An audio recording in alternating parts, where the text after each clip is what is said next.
ஜாதகம் அப்படின்றது ஒரு கண்ணாடி. அது எல்லா விஷயமும் தெரிஞ்சுக்க முடியுமானா முடியும். அதுல மாற்று கருத்து கிடையாது. ஆனா அது எல்லாத்தையும் தெரிஞ்சவருக்கான செவ்வாய் அவருடைய சொந்த நட்சத்திரமான மிருகசீரிஷ நட்சத்திரத்திலே இருக்காரு. இல்ல அவிட்டத்திலே இருக்காரு. ஆனா அவருடைய எந்த குரு பார்வை எதுவுமே இல்லை. ஆனா அந்த செவ்வாய் நீங்க அந்த செவ்வாயை பலப்படுத்தினே இருக்கணும். செவ்வாய் தான் பூமி மனைக்கு சொந்தக்காரன். செவ்வாய் சப்போஸ் கெட்டு போச்சுன்னா அப்போ அந்த 7ஆம் இடத்துக்கூடிய இதே கான்செப்ட் தான், இதே ஃபார்முலா தான் அங்கே நம்ம அப்ளை பண்ணி பார்க்கணும். அப்படி அந்தந்த வயதுக்கு ஏற்ப அவன் என்ன கேள்வி கேட்குறாங்களோ அதுக்கான பாவகத்தை பார்த்து.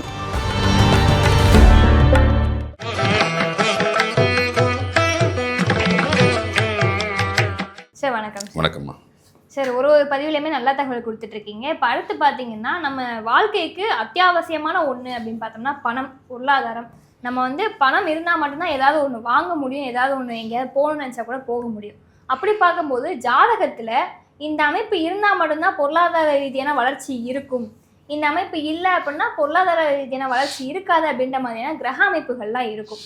ஜாதக ரீதியான கிரக அமைப்புகள் இது சேர்ந்திருந்தா ஆபத்து, பொருளாதார வளர்ச்சிக்கு இதெல்லாம் பண்ணால் சரியா இருக்கும் அப்படின்னா என்ன? இல்லைம்மா, நீங்கள் முதல்ல ஒரு ஆள் சொன்னீங்க நல்ல தகவலாம் கொடுத்துருக்கீங்க. நல்ல தகவல் நம்ம கொடுக்கல, நம்ம முன்னோர்கள் சித்தர்கள் கொடுத்துருக்காங்க. நம்ம திரும்ப அதை ரிப்பீட் பண்ணுறேன், நம்ம எதுவுமே கொடுக்கல. நம்ம விஷயமே அங்கே இல்லைன்றதை நம்ம தெளிவுபடுத்திடுறேன். நமது முன்னோர்கள் சொன்ன விஷயத்த ஒரு மின் கடத்தி மாதிரி அவங்க கிட்ட எடுத்து கூட்டு கொடுக்குறோம், அவ்வளோதான் விஷயம். இதில் எங்களுடைய விஷயம்னு ஒன்று கிடையாது, அதை கொஞ்சம் அனுபவிச்சு கொடுக்குறோம். நீங்கள் பொருளாதாரம் சார்ந்த விஷயம் கேட்குறீங்க, நிறைய கிரக சேர்க்க கேட்குறீங்க, அது பெரிய காம்ப்ளிகேட் இஷ்யூ, அது வேணவே வேணாம், மக்களுக்கு புரியாது. ஏற்கனவே ரொம்ப பயந்து போயிருக்கிறான். இந்த சேனலை பார்க்கறதா, அந்த சேனலை பார்க்கறதா, அந்த ஜோசியார் சொல்கிறது நம்பர் தான், இந்த ஜோசியார் சொல்கிறது நம்பர் தான், யார் சொல்கிறது தான்ப்பா உண்மை அப்படின்னு ரொம்ப குழம்பு போயிருக்கிறான். அதான் அவனுக்கு ரொம்ப நம்மளால் முடிஞ்ச அளவுக்கு எளிமையாக கொடுப்போம். பொருளாதாரன்றது ஒரு மனுஷனுக்கு ரொம்ப முக்கியம், யாராக இருந்தாலும் முக்கியம். சன்னியாசி கூட பணம் தேவைப்படுது இந்த காலத்தில். அவர் ஒன்றும் காட்டில் இல்லை, சன்னியாசி நாட்டில் தான் இருக்காரு. வண்டிக்கு பெட்ரோல் போடணும், டீசல் போடணும், மூடல சாப்பிட்ணும், போனவணும், சிஸ்டர்களை பார்த்துக்கணும், இவ்வளோ கமிட்மெண்ட் இருக்குது சாமியாக இருக்கும். அதில் கமிட்மெண்ட் இல்லாமல் எதுவும் பண்ண முடியாது. அப்போ யாராக இருந்தாலும் பொருளாதாரம் தேவை. முதல் விஷயம் பொருளாதாரம் இருந்தால் தான் வாழ்க்கையை நகர்த்த முடியும். இது டிஃபால்ட்டு, அதில் யாரும் மாற்ற முடியாது. நம்ம காட்டில் போய் வச்சாலும் ஒரு சில விஷயம் நம்மளுக்கு தேவைப்படும், பண்ண மாற்ற முடியல பண்ணலனாலும் ஒரு சில விஷயம் தேவைப்படும். அதனால் ஜாதகம் அப்படின்றது ஒரு கண்ணாடி. அது எல்லா விஷயமும் தெரிஞ்சிக்க முடியுமானா முடியும், அதில் மாற்று கருத்து கிடையாது. ஆனால் அது எல்லாத்தையும் தெரிஞ்சவருக்கான இல்லை, அதே நம்ம யோசிக்கணும். ரொம்ப சிறு துளி இப்போ நம்ம பார்க்கக்கூடிய பேசக்கூடிய இன்றைய காலகட்டத்தில் உழவக்கூடிய விஷயங்கள் எல்லாமே ஜாதகத்தில் ஒரு சின்ன ஒரு துளி தான். முழுமையாக தெரிஞ்சவங்கன்றது ரொம்ப ரேர், தெரிஞ்சுக்க வாய்ப்பு ரொம்ப குறைவு. அவ்வளோ பெரிய அது கடல்னு சொல்ல முடியாது, மகா சமுத்திரம். கடலால் குறிப்பிட்ட பகுதியை குறிக்கும், மகா சமுத்திரம் அது ஜோதிடம்ன்றது. சொல்லுவாங்க மணி மந்திர ஔஷதாலையும் சொல்லுவாங்க. அது பெரிய விஷயம். நம்ம ஒரு துளி போதும் இந்த வாழ்க்கையை வாழ்கிறதுக்கு. அப்போது ஒரு மனிதனுக்கு இப்போது நான் பிறந்துட்டேன், வளர்கிறேன், 12 வீடுகள்னு சொல்லுவோம் பொதுவாக. ஒவ்வொரு வீட்டுக்கு ஒரு தன்மை உண்டு. நம்ம எப்படி ஒவ்வொரு தெய்வத்தை ஒரு சில குறிப்பிட்ட விஷயத்தை வச்சுருக்கோம். சரஸ்வதியாக கல்வி போ அப்படின்னு சொல்லிட்டு, வீரம்மா ஆஞ்சநேயர் பிடி அப்படி வச்சுருக்கோம், டிபார்ட்மெண்ட்டை பிரித்து வச்சுருக்கோம்ல. அந்த மாதிரி ஜாதகத்தில் 12 கட்டமும் 12 டிபார்ட்மெண்ட்டை பிரித்து வச்சுக்கிறோம். ஓகே, உயிர்காரன் ஒருத்தன், பக்கத்து வீடு ஒருத்தன், 2வது வீடு ஒருத்தன், 3வது வீடு ஒருத்தன், சகோதரன் ஒருத்தன், அண்ணன் தம்பி ஒருத்தன் சொல்லி பிரித்து வச்சுக்கிற மாதிரி யதார்த்தமாக கிரகங்களை அந்த காலத்தில் முன்னோர்கள் பிரித்து வச்சுருக்காங்க. அப்போ 2ஆம் இடம் அப்படின்றது தான் தனம், பொருளாதாரம், வாக்கு அப்படின்ற குடும்பஸ்தானம் சொல்லுவோம். குடும்பம் சம்பந்தமான விஷயத்தை பார்ப்பதற்கும் உங்களுக்கு 2ஆம் இடம் தான் பார்க்கணும். பொருளாதாரம் சார்ந்த விஷயத்துலையும் 2ஆம் இடம் தான் பார்க்கணும். ஒரு மனிதனுக்கு கிடைக்க வேண்டிய பொருளாதார வசதிகள் கரெக்டாக கிடைக்குமா அப்படின்றத உங்களுக்கு 2ஆம் பாவத்தை வந்து தெரிஞ்சுக்கலாம். அதில் என்ன சூட்சம் அப்படின்னா ரொம்ப எளிமையாக தெரிஞ்சிடலாம், ரொம்ப காம்ப்ளிகேட்லாம் கிடையாது. பிறக்கும்போது ஒரு நிலையில் நீங்கள் ஒரு கிரகத்தோடு பிறந்திருப்பீங்க. இன்றைய நிலையில் நம்மளுக்கு சாதகமாக தான் இல்லையான்னு முதல்ல பார்த்துடணும். ஃபஸ்ட்டு விஷயம், எந்த கிரகமே நேரடியாக வேலை செய்யாது, ஒரு நட்சத்திர புள்ளி வழியாக வேலை செய்யும். இப்போ சனி பகவான் அப்படின்னு ஒருத்தர் இருக்கார், என் ஜாதகத்தில் 2ஆம் இடத்துல இருக்காருன்னு வச்சுக்கங்களேன். 2ஆம் இடம் என்னுடைய குடும்பஸ்தானம், தனஸ்தானம், வருமானம் தரக்கூடிய ஸ்தானம், அந்த இடம் தான். அப்போ எனக்கு அந்த சனி பகவான் என்னை நல்லது செய்வாரா செய்ய மாட்டாரா நான் பார்க்கணும். சரி, அந்த சனி பகவான் நேரடியாக செயல்பட மாட்டார், வேறு ஒரு நட்சத்திர புள்ளி மூலியமாக ஒரு கிரகம் மூலியமாக தான் செயல்படுவார். அதை நம்ம தெரிஞ்சுக்கணும்.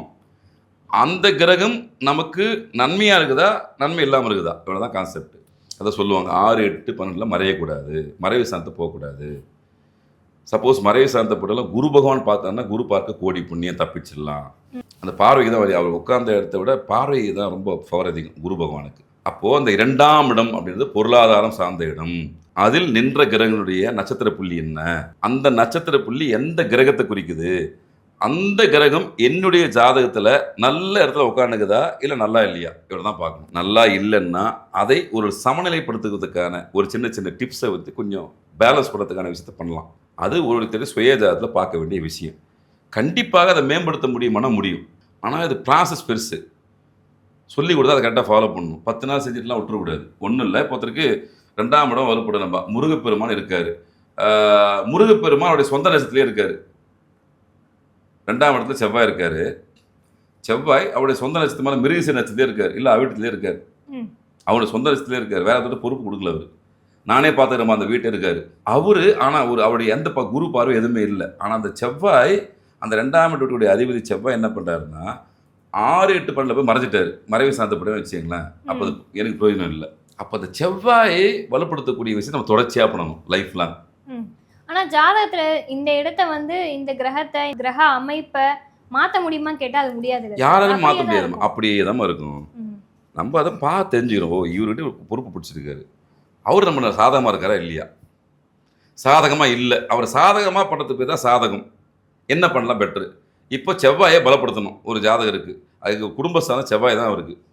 செவ்வாய் அவர் சரியில்லை. பொதுவாக அது திதி சுன்னியம் ஆயிடுச்சு, முடக்காயிடுச்சு, ஏதோ ஒன்று சொல்லுவாங்க இல்லையா ஜாதகத்தை. அவருக்கு நிறைய பாஷைகள் உண்டு. அந்த செவ்வாய் எனக்கு சரியில்லை, என்ன பண்ணணும்? ரொம்ப சிம்பிள் தான். செவ்வாய் யார் அப்படின்னு புரிஞ்சுக்கணும். அந்த கிரகத்தினுடைய காரகத்துவத்தை எடுத்துடணும். செவ்வாய்னா யூனிஃபார்ம் சர்வீஸ், செவ்வாய்னா ரத்தம், செவ்வாய்னா பல்லு, இவனோட காரகத்துவம்.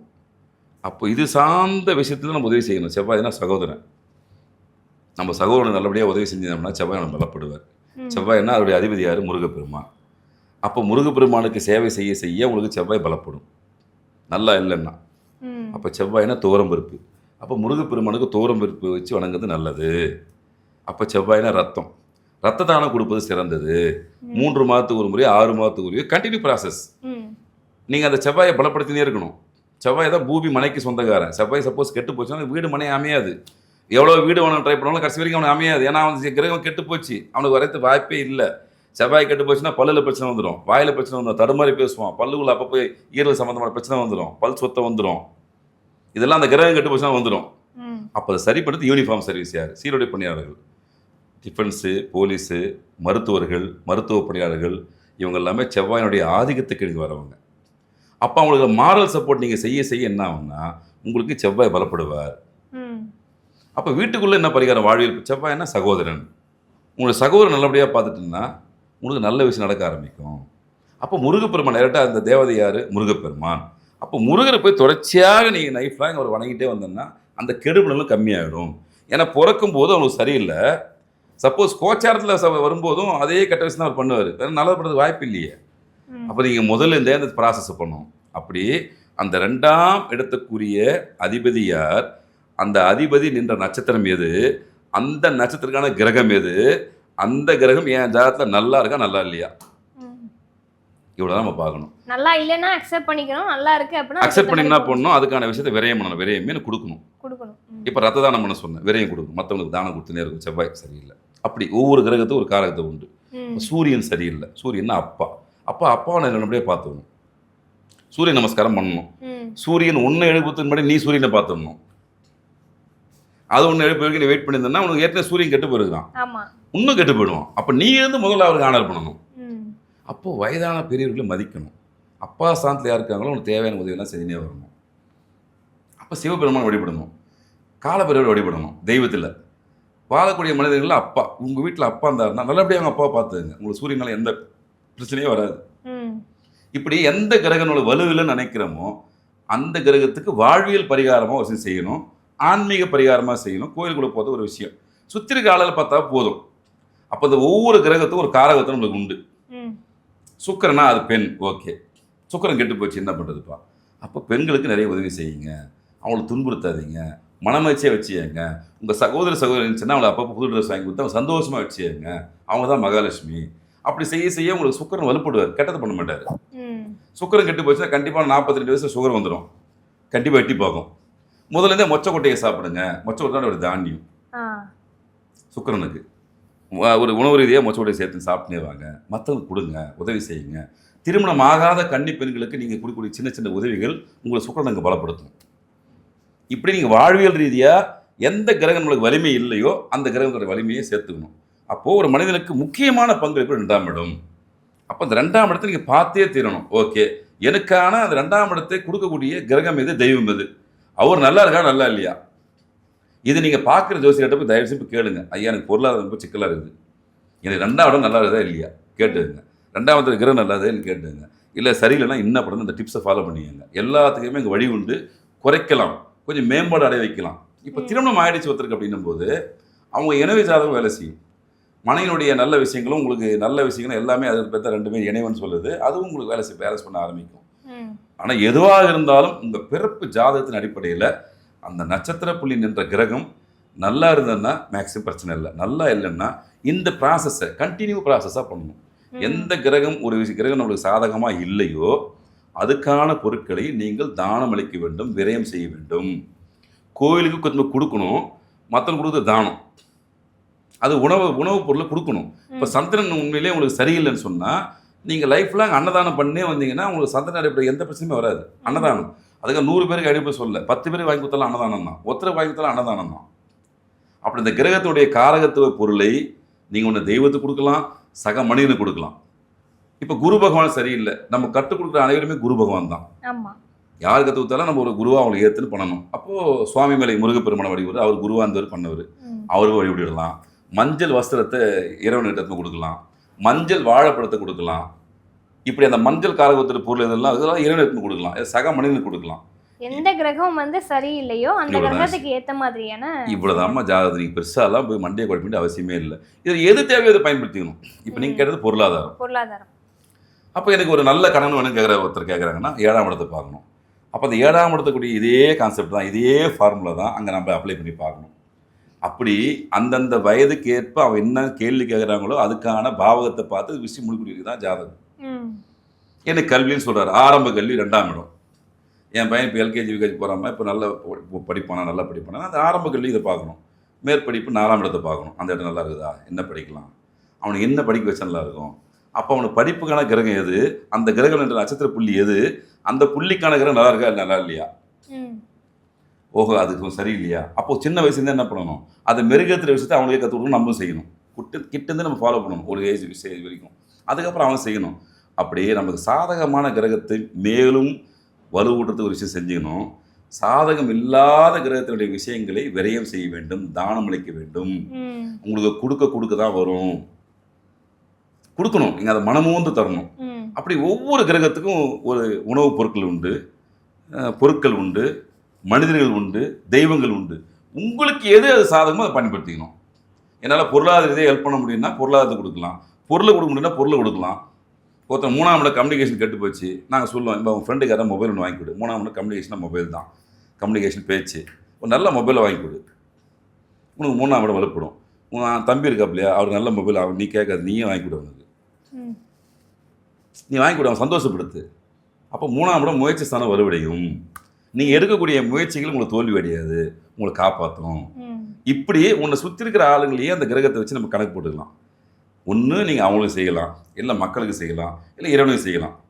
யாராவது செய்யணும், செஞ்சால் அதை ஓரளவுக்கு நேர் பண்ண முடியுமானா நிச்சயமாக முடியும். முழுசும் நீக்கத்துக்கு வாய்ப்புகள் இல்லை, ஆனால் குறைச்சி தப்பிச்சு வாழ்ந்துடலாம்.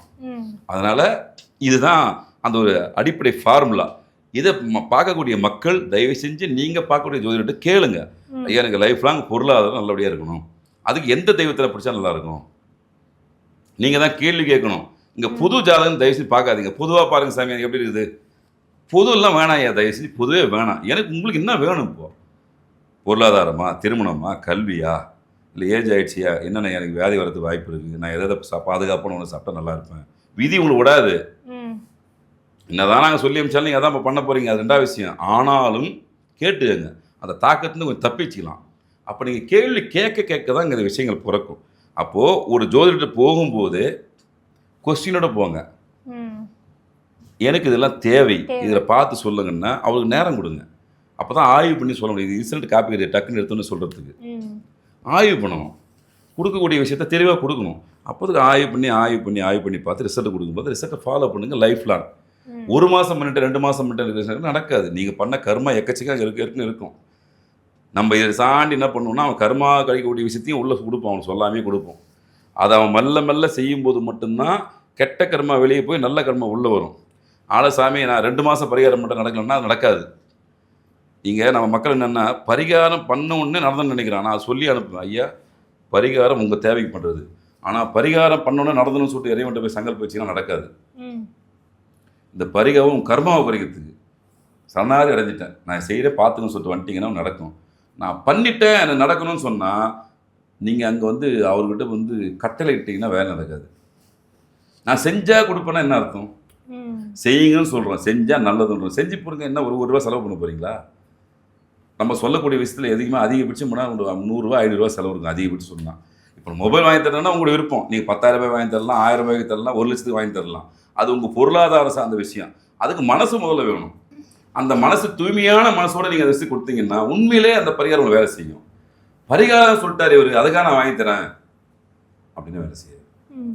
நிச்சயமா அது கடமை செய்கிற மாதிரி தானே. அவர் சொல்லிட்டாரு அதுக்காக நான் வாங்கி தரேன் அப்படின்னா உண்மையிலே அந்த பரிகாரம் வேலை செய்யாது.